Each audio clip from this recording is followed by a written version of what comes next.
I was born in the 50s, and so we have 12 brothers and 5 sisters. So at about age 7, my mom died. At age 10, my dad died. And so we were taken care by my 2 oldest brothers. Now, unfortunately, 6 months after my dad died, the Second Vietnam War started to hit our town. And so we became refugees within our own country.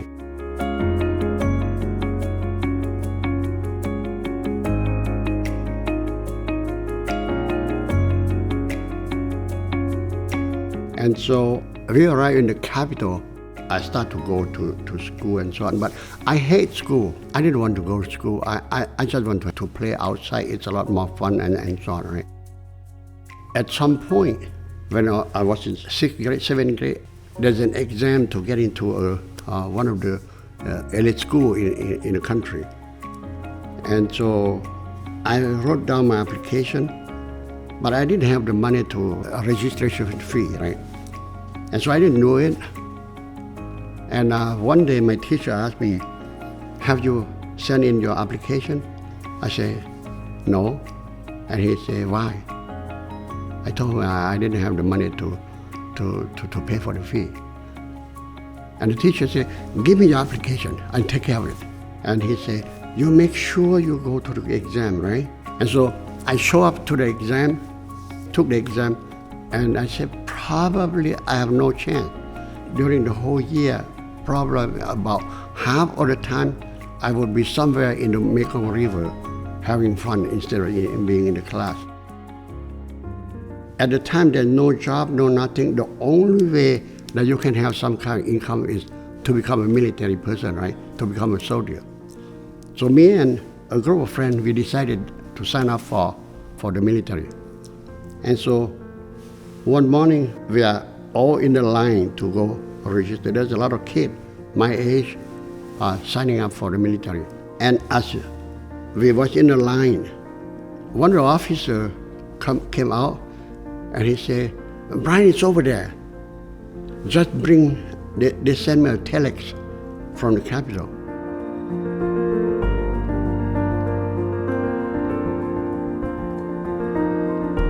So a soldier handed me the telex, I read it.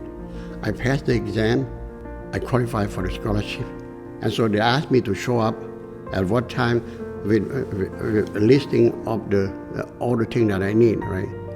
And so I got out of the line, came back home. I was so happy. And so I told my family that I'm gonna have to go back because here's the paper, I passed the exam. So from there on, I started to study, and so that's how the whole thing changed. And at the end of that high school, I passed the exam to go to foreign country.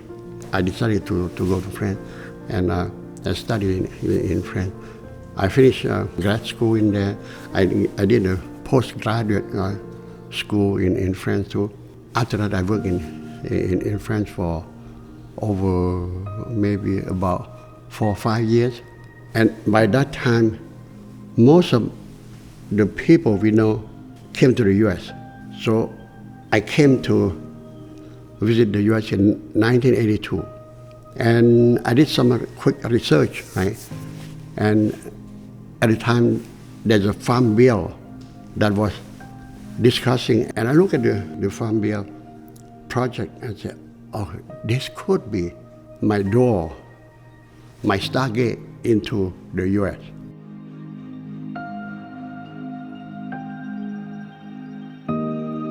And so I went back home and I talked to my brothers and said, we need to go to the U.S. If we want to go in, we need to go into this window. So I think I underestimate the timing. I thought that it can be quick, right? The process is pretty long.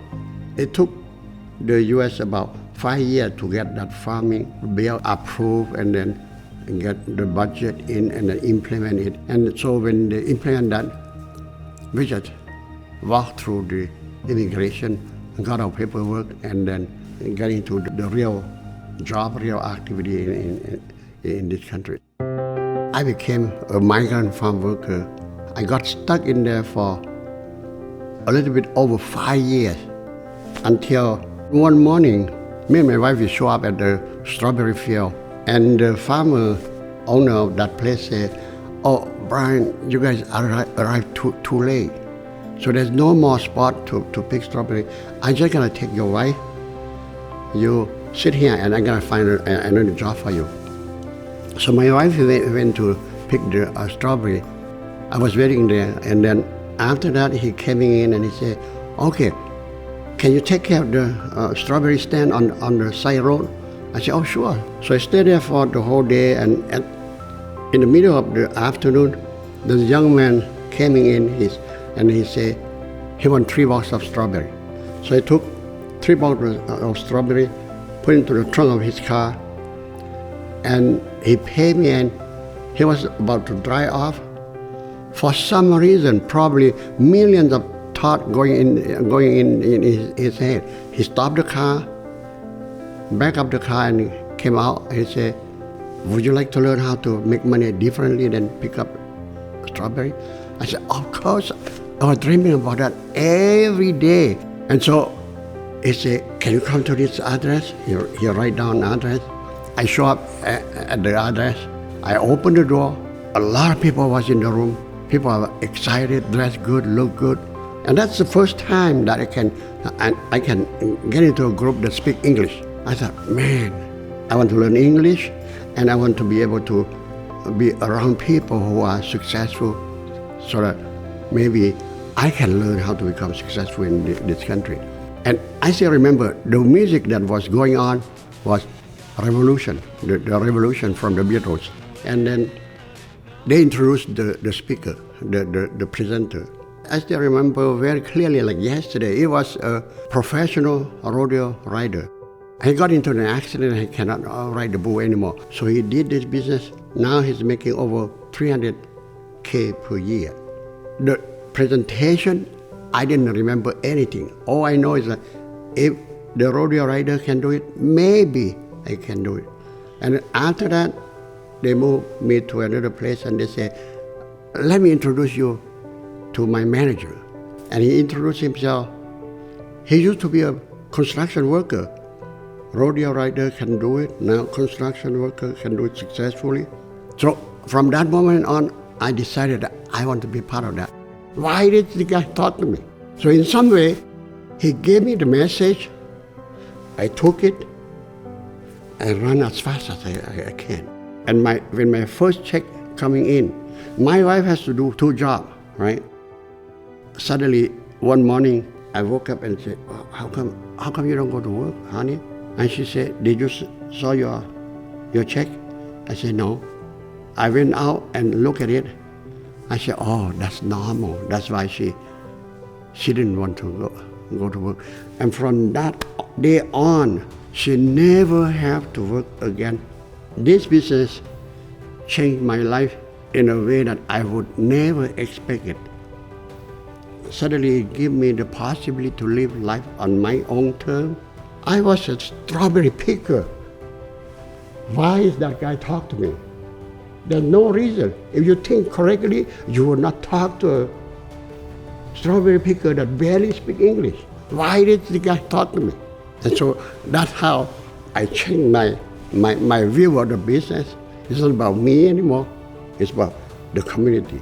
We need to change people's life.